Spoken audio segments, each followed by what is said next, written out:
Hello everybody, we're going to talk about Skyrim Anniversary Edition mods and the Mod Apocalypse. And I'm going to tell you straight, I think it's clickbait. It is, it's fucking clickbait. So let's just spell out what's going on, shall we? To my understanding, they're going to be updating the Skyrim Special Edition version to the Skyrim Anniversary Edition. Which means it's not a new edition we're getting. We're getting a patch. It's a patch. Let's call it what it is. They're going to patch Skyrim. They're just marketing it as a special, as a new edition, a new anniversary edition. It's not. It's a patch.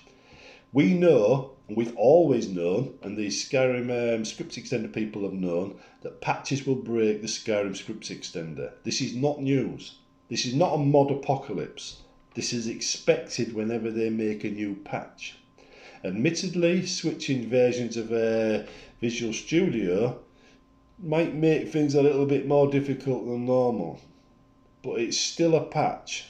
It's not a mod apocalypse. It's called updating the game. It happens all the time with most games, and it happened quite a lot with Skyrim back in the day, as you may recall. So let's just call it what it is. It's a patch. It's an anniversary edition patch, and it's going to do the usual thing patches do to the game and Skyrim script extender. Now I do feel for the Skyrim script extender people, because they are going to have to work with the new version of Studio and try and relink things and do the things that they say they had to do now. That does make their job a little difficult, right? But they usually do a good job. They usually get it done. It might take them a while longer, but have faith. Stand by them, support them, be there, answer their questions, run the tests they ask you to run, and it'll get done, right? Don't go with the clickbait, the mod apocalypse shit. All you have to do is support the Skyrim script extender guys, and they will get the job done. It's as simple as that. There's no need for panicking or anything else, right? Yes, people have left the community, but that was true a year after Skyrim got released. It's true now. People do leave. I haven't made a mod for the Skyrim community since 2015. In fact, I haven't made a mod for the Bethesda's community since 2008. After that, I was making mods for my own community. I haven't made any mods for Skyrim since 2015, but I've still played it on a regular basis. I haven't stopped playing it.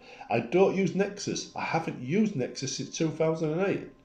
So if that's the community, I haven't been part of the community now for 13 years. Yet here I am, making a video talking about it. People have left the community. 2008. Again, clickbait, you know? It's about getting you to click on videos and generate their money and hits. Don't fall for it. It's absolute fucking nonsense, right? Absolute nonsense. As for my own mods, my understanding is, because let's start with this, right? If Bethesda was going to break all functions, they'd have to rewrite the entire game's questline, all the back stuff, everything, and we know they haven't done that. So, right, I'm not expecting any issues with my mods because I don't use a script extender. The reason why I don't use a script extender has got nothing to do with what I think of it. It's got what I think might happen if you run the game without it when my mods needed it. Because my mods are a bit like a mini AI. They do a lot of things in the background you're completely not aware of. Because one of the things I like about you players, and you might hate me for this, but you'll go, yes, I run a lawful good paladin. I've just killed that village of evil people because they basically drink on a Sunday, and I think that's wrong. So they all had to die for it. But I'm a good character. Well, my mods know you're not, and they treat you like an evil sod. They're watching all the time, judging you. They are literally Judge Dredd. They get there, they're judge, jury, and execution, and they modify themselves based on what they see a lot of the time. Not all of the mods, but some of them. But no, yeah, there's always an AI. But what happens if you put a bullet to the brain of this AI and only half of the brain is left working? It's going to misfire like crazy. And then it saves all this data it's generated to your save. And suddenly, your save is bloating out and corrupting. And your game's broken after that. So yeah, I avoided Skyrim Script Extender to avoid that scenario. Now I don't know if that's the way it actually works. You'd have to ask the Script Extender guys. But to be honest, it was a major concern for me, and I happen to know that when I write mods, my saves, well, the things I put in my mods are permanent parts of your saves. I literally write code in my mods to remove code that I know I put there. So when I update my mods and it's a major update, and you see some major changes, and I say, don't worry, it'll be backwards compatible. That's because I've written an update script, and that script is sitting in the mod. And the second you load up for the first time, that script runs and it removes all the old code from your save and puts all the new code in it. So I literally update your save. I mean, to be honest, it's something Bethesda needs to start doing. Because it's just lazy not doing it, and it's dead easy, and it's actually quite fun, to be honest, because you can make some wonderful changes that way. Anyway, yeah, I don't think these are going to affect my mods, right? I'm expecting the mods that I ported across the Skyrim Special Edition will work on Skyrim Anniversary Edition, right? So that shouldn't be an issue, right? So I wouldn't worry too much about that, right? But if it is, understand my plan, right? My plans are this. I've already talked about what I'm interested in remaking. One particular mod. I mean, I had two mods I wanted to remake or get working with Skyrim again. One of them was the Fighters Guild mod, which I got working in by removing one quest, right? Because it was easier to do that than rewrite everything from scratch without the tools to do it anymore. So yeah, but this time I'll be coming back to a mod that corrupted back in the day. My Windhelm mod. It was only out for a short period of time, then it corrupted and it wouldn't work anymore from the beginning of the game. It'd work, you just had to leave Helgen and actually run it after you left Helgen. I wasn't happy with that. That was a bug too far. But it doesn't even edit the start sequence, so why the hell would it corrupt it? So I put that down to a glitch in the editor at some point, corrupting the mod. And because I hadn't even noticed it for ages when I was updating it, it was in all of my versions, all my backups. So yeah. So I'm planning on rebuilding that. That mod there, it's basically the Stormcloak version of Return to Helgen. Only this one, because it's pure Nordic lore and things like that, I can really tell the human side of the Elder Scrolls lore, because basically the human side of Elder Scrolls lore is all centered around the Nords. And it's all versus the elves. It's going to be very xenophobic.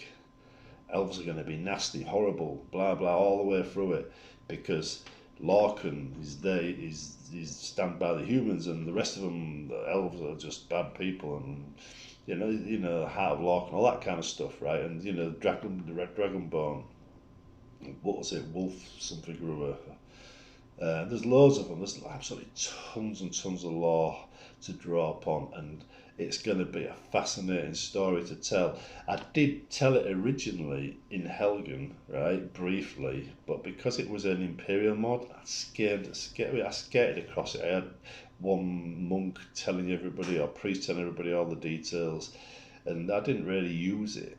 But with the Windhelm mod, I'll have to do my own research again because it's been a few years. But the idea of the Dragonborn in Skyrim, right, with the history that goes with it, because my understanding is the Dragonborn could be one, two, three people. Many people is like at once. It's not necessarily one, two, three, four. It can happen to any of them.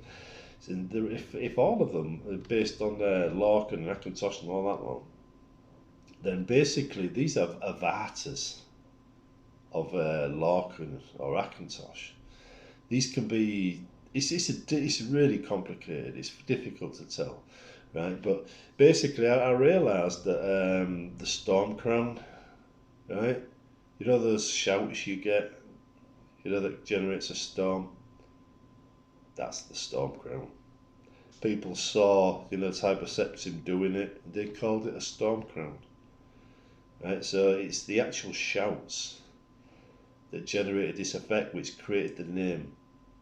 There's loads and loads of stuff like that. Loads of stuff. I have to research it all. I'm really rusty on it at the moment.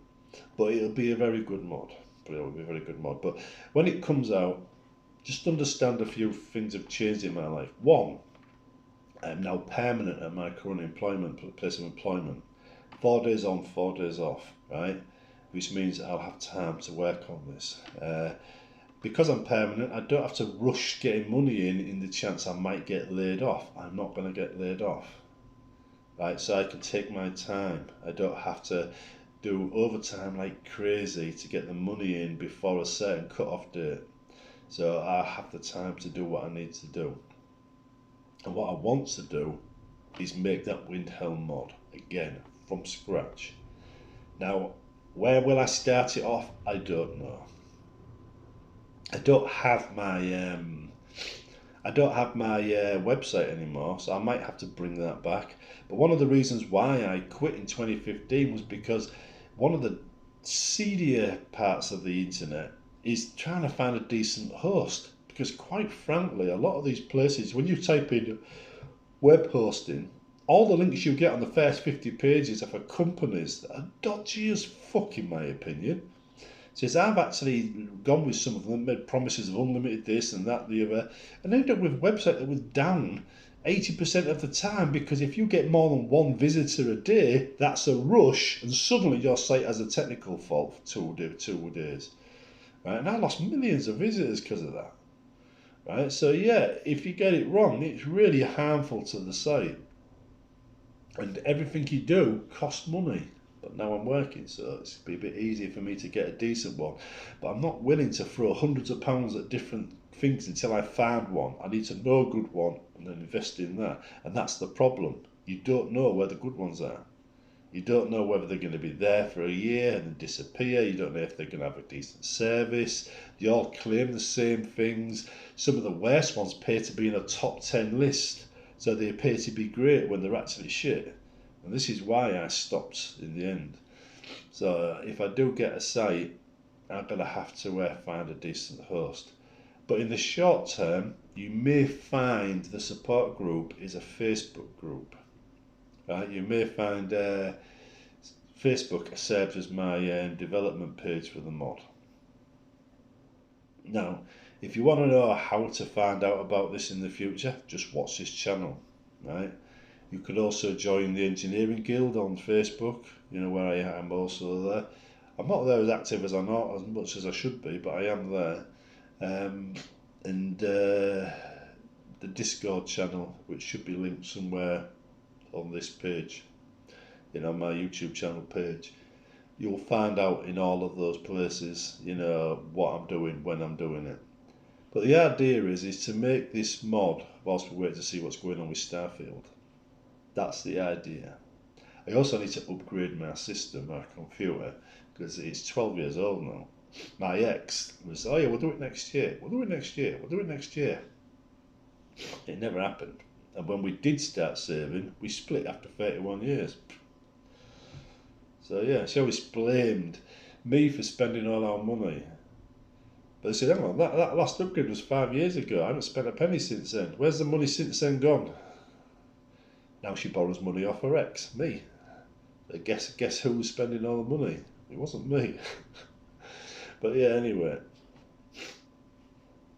Anyhow, keep an eye on this site, or this spot, Windhelm.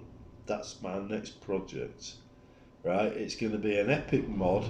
Probably done the same way Return to Helgon does. I'll do it in stages. You'll get part 1, part 2, part 3, and then it'll just add on to the mods. And remember, I do update scripts in between versions, so it will be backwards compatible. The update script will fix any changes in between versions, so you don't have to worry, you don't have to wait, you'll be able to install and play it straight away. Right? I know a lot of people, oh, wait till it's finished. You may be waiting a long time, because my mods are never finished. There's always more I'd like to add. And now, I am thinking at this point of making the start point the end of the Civil War. So once you get to the end of the Civil War, right, that's when it kicks in. Doing it at the end of the Civil War means potentially I could support either Imperial or the North side, right? But we shall see how that works out. Because the story I've got in mind isn't necessarily a civil war idea. This is about ancient human culture, ancient human gods. The fact that the Nords are the ones that keep that alive, you know, the most alive, is the reason they're focused of the focus of the story. So we're going to delve deep into the lore. Now I know some of you don't actually follow the lore, don't care a lot, but it makes a good story. It makes a really good background. When you actually look at the Elder Scrolls Online, and you see like Black Marsh and all the other DLCs they've released, and you think, this is a bit samey. That's because they've ignored the law. They literally have just decided, we're not going to do anything with that law. Fuck that. Right? And they haven't produced any law that's interesting. And they've just done the same old go for missions and destroy missions over and over and over again in every DLC. I won't be doing that.